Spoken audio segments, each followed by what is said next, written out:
Alors, maintenant, on va approfondir l'analogie entre le corps des nombres complexes et le corps des quaternions.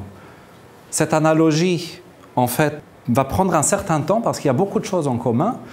Et l'aspect essentiel qui les différencie, c'est la non-commutativité des quaternions. Et on verra que tout ce qu'on va raconter par la suite provient de manière essentielle de cette non-commutativité. Donc, commençons par deux figures analogues. Le cercle des nombres complexes de module 1 et la sphère des quaternions de norme 1. Donc voici à gauche le cercle des nombres complexes de module 1. Les deux axes, l'axe horizontal étant celui de la partie réelle d'un nombre complexe, l'axe vertical celui de la partie imaginaire. Et au niveau des quaternions, eh bien, on va faire une figure analogue, toujours dans le plan, mais pour suggérer quelque chose qui se passe en dimension 4. Donc il faudra un peu plus d'imagination. Voilà, là ce qu'il faut imaginer, c'est une sphère tridimensionnelle dans l'espace des quaternions. Et maintenant, là aussi, il y a un axe des réels qui va être représenté horizontalement. Et on va dessiner un deuxième axe vertical, mais qui représentera la partie vectorielle d'un quaternion. Là, c'est très intéressant, c'est Hamilton qui a introduit le sens moderne du terme vecteur. Auparavant, on parlait de rayon vecteur en astronomie. Ça représentait simplement la longueur d'un segment qui joint deux planètes. Il y avait par exemple le rayon vecteur de la Terre au Soleil. Et Hamilton a dit, ne retenons pas que la longueur, retenons aussi la position. Eh bien, ce sont les triplés qui sont les vecteurs. Attention, un quaternion chez lui n'est pas un vecteur. Un quaternion a une partie scalaire, qui est l'analogue de la partie réelle d'un nombre complexe, et une partie vectorielle, qui est l'analogue de la partie imaginaire d'un nombre complexe. Donc voilà, cet axe bleu doit être imaginé comme un espace tridimensionnel. Et cet espace tridimensionnel, eh bien, il va couper la sphère de dimension 3 suivant une sphère de dimension 2 qui est essentielle dans ce qui va suivre. Ici, on la représente en gros comme une ellipse, mais il faut l'imaginer comme une sphère bidimensionnelle. Son analogue au niveau des nombres complexes, eh bien, ce sont deux points. C'est la sphère de dimension 0. C'est l'ensemble des points intersectés par l'axe vertical sur le cercle des nombres complexes de module 1.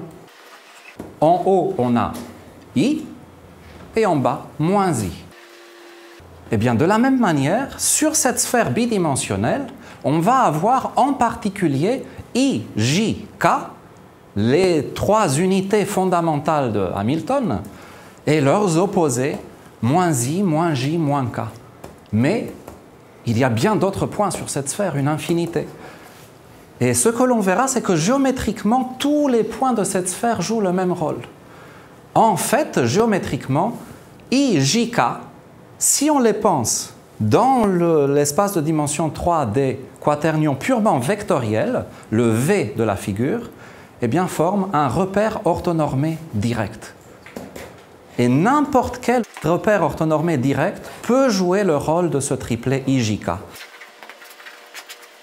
Alors, on a parlé en termes euclidiens de repères orthonormés directs, de mesure des longueurs. Pourquoi y a-t-il une mesure des longueurs? Là, on continue à explorer l'analogie entre les nombres complexes.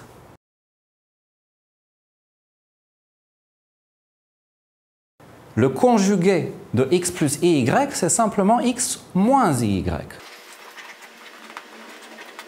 Et du côté des quaternions, le conjugué de x plus iy plus jz plus kt, au niveau des quaternions, nous avons jz plus kt va dans x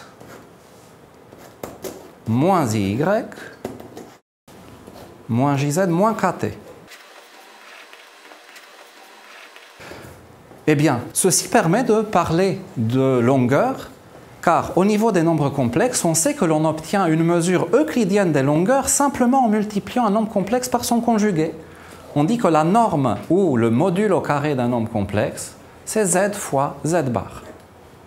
Eh bien, de la même manière, si on multiplie un quaternion par son conjugué, Q fois Q bar, eh bien ça donne la norme de Q, la norme étant par définition le produit scalaire du vecteur Q avec lui-même.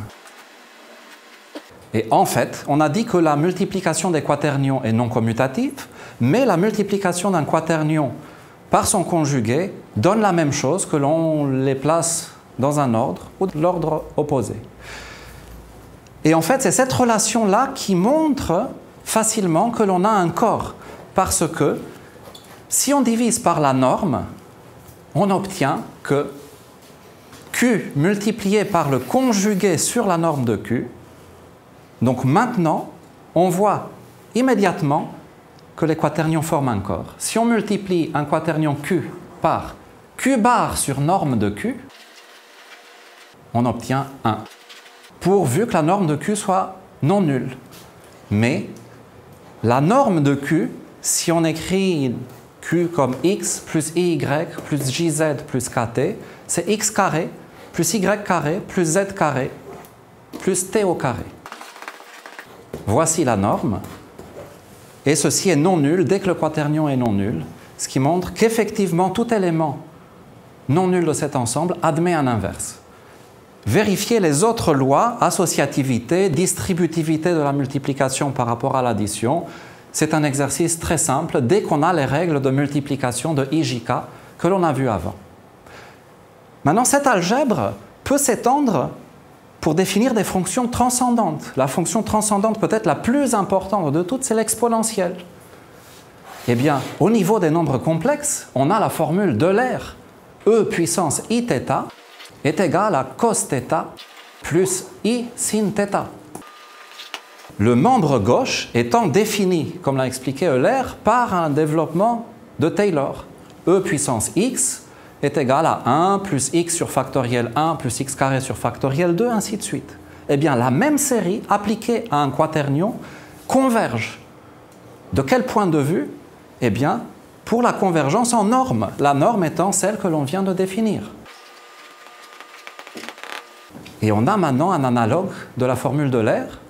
Au lieu d'écrire ceci pour I, eh bien on a vu que I, c'est l'un des deux points de la sphère de dimension 0. Si on se rappelle la figure d'avant, cette sphère de dimension 0, au niveau des quaternions, est l'analogue de la sphère bidimensionnelle des vecteurs de norme 1.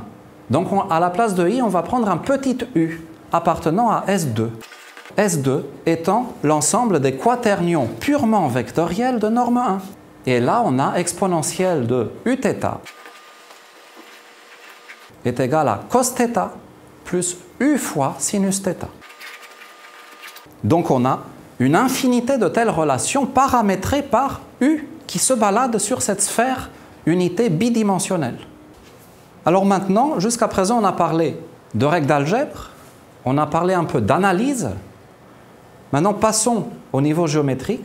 Comment s'interprètent géométriquement, d'une part, les nombres complexes de module 1, de l'autre côté, les quaternions de norme 1? Eh bien, on regarde pour un nombre complexe de module 1 comment il agit par multiplication sur C. Donc on va regarder la transformation de C dans C qui est obtenue par W va dans Z fois W.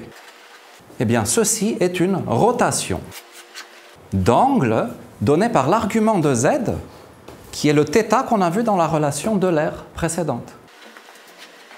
De cette manière, on obtient toutes les rotations de C, c'est-à-dire les isométries du plan euclidien donné par la norme des nombres complexes, ou le module au carré.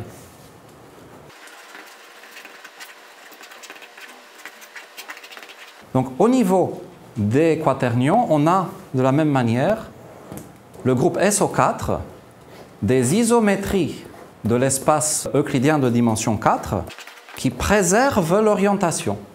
Et de la même manière que pour les nombres complexes, on obtenait ces isométries en multipliant par les nombres complexes de module 1, eh bien ici, on va obtenir ceci en multipliant par les quaternions de module 1. Il y a un mais essentiel. La multiplication n'est pas commutative. Donc il faut multiplier et à gauche et à droite.